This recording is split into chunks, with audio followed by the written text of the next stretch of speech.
Okay, so welcome to the Writers at Work editing workshop. I'm very happy to announce that we have finally put this 50 practices together in an ebook.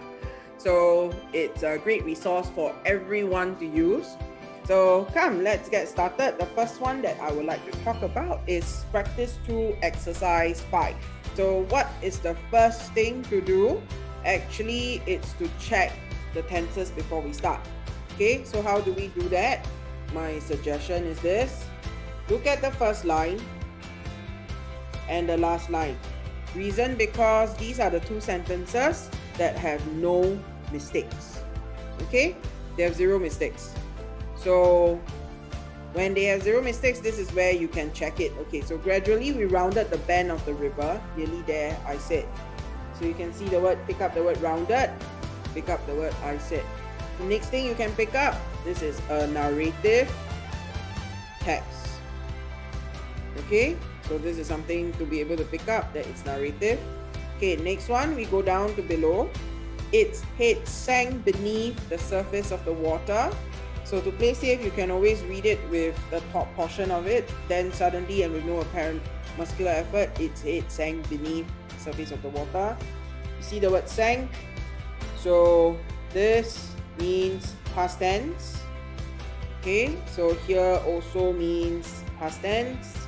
Plus the fact that it's narrative text, I'll conclude that likelihood the whole passage itself will be past tense. So this is something that you need to take note when you need to correct tenses error.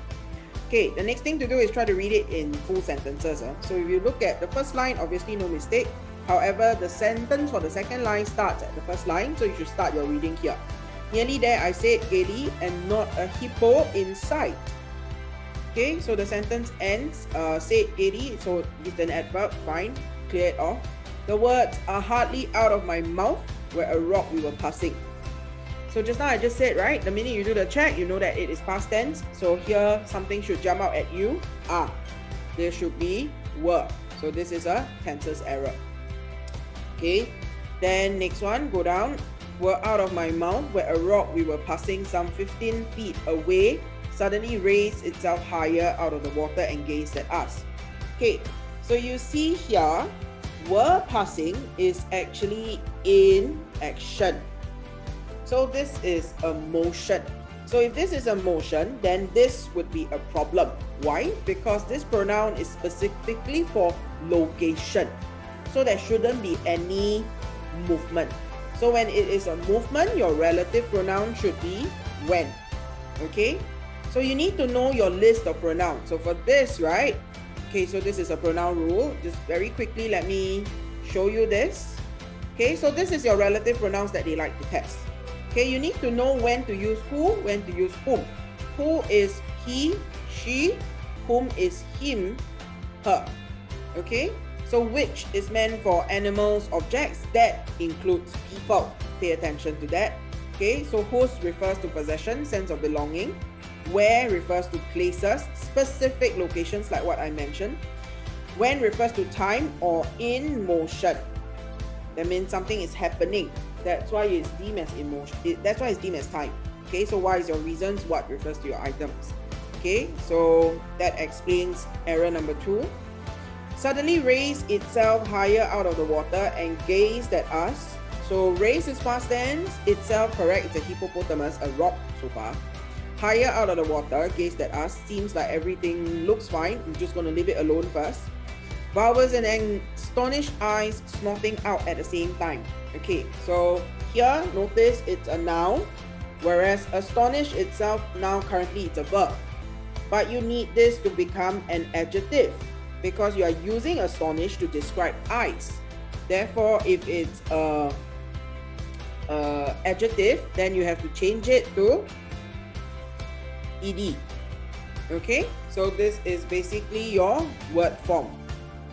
Okay, some students may take this as tenses, but actually you are essentially changing a verb to an adjective in order to describe eyes. Okay, whichever way you identify it, I would say word form is more accurate in that sense. Okay, now let's go down the next one. 2 slender fountains in spray like a miniature whale we stared at. So tenses wise, all clear. Like a miniature whale seems like all clear, but there is an issue here, which is the collective noun. Okay, so you can see fountains refers to your grouping the spray together. So it cannot be in, so it has to be of. So this is a preposition mistake. Okay, so it's a collection of things. All right, so bear in mind that. Then let's go down next. We stare at the hippo and the hippo stared back at us. Okay, past tense, we, hippo, us, the specific hippo, fine, so all clear, not an issue. Of the two, the hippo seemed the most astonished. Okay, now you notice here, it tells you that there are two things that you're comparing. So it's hippo and us, the human. Okay, so because of this, you should see this, which is your comparative. You're going for comparative. So hippo stared at us. Of the two, nothing seems to be wrong. I'm going to leave 6 alone. But the minute I jump down here, I would see this. So this should be more. So this is comparative. Okay, the error is that. Okay, when I don't find a mistake, I'll leave it alone first, just to play safe. Okay, on a surface of the water. Okay, also need to read. This is your semicolon. That means you say that you can read this front part as one sentence. Probably the back part is another piece of information. So it's chubby, blah, blah, blah. Its great eyes stared at us with the innocent appraisal. Okay, so if I clear this sentence here, this sentence has an issue because you're talking about that particular river. So that particular surface, this is an article mistake. It has to be the. Okay, so this one is article. All right. Then this sentence clear. Its great eyes stared at us with the innocent. Everything else here clears. However, if you go down, innocent appraise of a baby.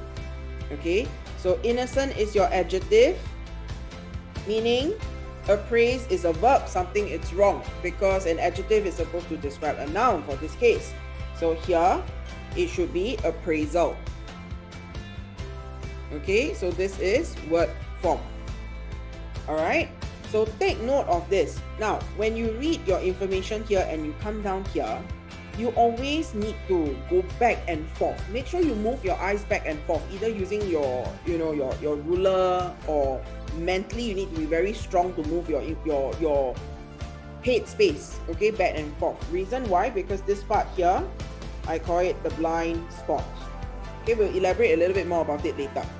Okay, as if it were waving to us. Oh, if I'm a setter, I would love to set this question here.